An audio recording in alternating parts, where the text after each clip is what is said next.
Pais Admiráveis Educam pelo Exemplo, um livro de Chris Poli, capítulo 9, parte A, Filhos com Domínio Próprio.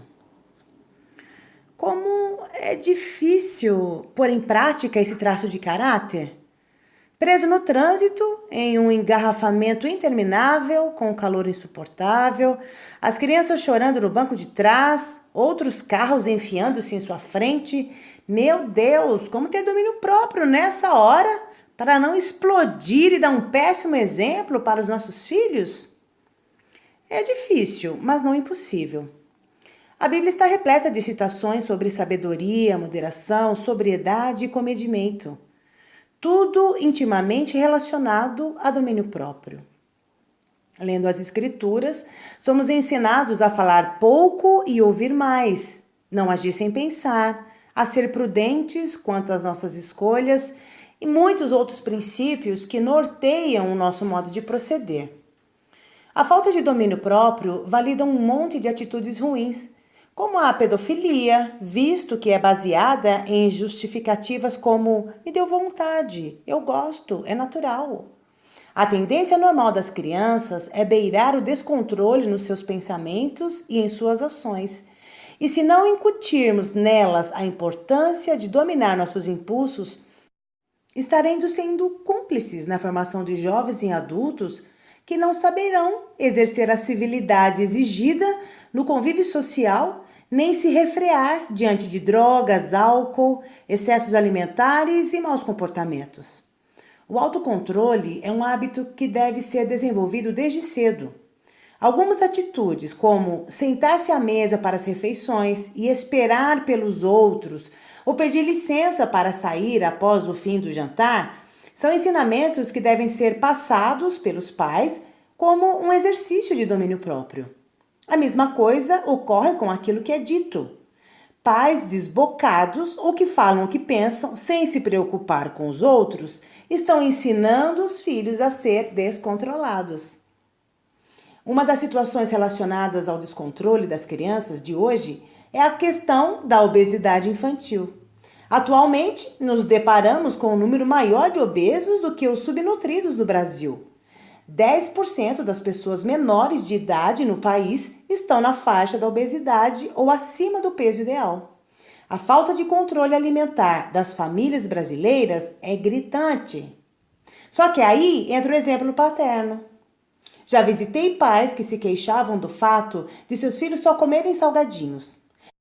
Quando fui investigar a casa e abri a gaveta debaixo do armário, que era de fácil acesso a elas, estava lotada exatamente de salgadinhos. Se essas crianças não tiverem domínio próprio, vão sucumbir fácil às tentações. Como pais, devemos ser modelos. Se quero ensinar a diminuir a quantidade de refrigerantes e doces que meu filho consome, devo começar por não comprar. Quando for para comer esse tipo de alimento, que seja apenas nos finais de semana ou festas, permita-me perguntar: o que você quer para o seu filho? Se percebe que precisa controlar a comida dele porque está ficando obeso, surge logo outra dúvida: o que vou preparar? Procure começar organizando o cardápio da semana. Preveja antes o que vai fazer e servir. Inclua verduras, legumes, carnes grelhadas e tenha sempre uma fruta, todos os dias. Pode fazer doce? Sim, mas separe-os para os sábados e domingos. Lembro-me de um casal em que a mãe é obesa e o pai já fez uma cirurgia de redução de estômago. Eles reclamaram que na escola de seu filho não havia salgadinhos na hora do lanche porque uma nutricionista cuidava do cardápio. Então é fácil ver que é tal pai, tal filho. Essa situação me faz concluir que os pais não estavam demonstrando domínio próprio e o filho caminhava na mesma direção. Domínio próprio exige abrir mão. Uma história bíblica mostra claramente um homem que teve domínio próprio e abriu mão em nome do que era certo, daquilo que poderia lhe proporcionar prazer e vantagens. As escrituras relatam a história de José, homem vendido pelos próprios irmãos como escravo, que acabou sendo comprado por Potifar, um oficial do faraó do Egito e capitão da guarda. Mas aí aconteceu o imprevisto. A esposa de seu senhor começou a cobiçá-lo e tentou seduzi-lo, convidando-o explicitamente para uma noite a dois. O que fez José? Cheio de domínio próprio, respondeu: Meu senhor não se preocupa com coisa alguma de sua casa, e tudo o que tem deixa aos meus cuidados. Ninguém desta casa está acima de mim. Ele nada me negou, a não ser a senhora, porque é mulher dele. Como poderia eu, então, cometer algo tão perverso e pecar contra Deus? Assim, embora ela insistisse com José dia após dia, ele se recusava a deitar-se com ela e evitava ficar perto dela. Gênesis 39, de 8 a 10. Seria a coisa mais fácil do mundo ter cedido.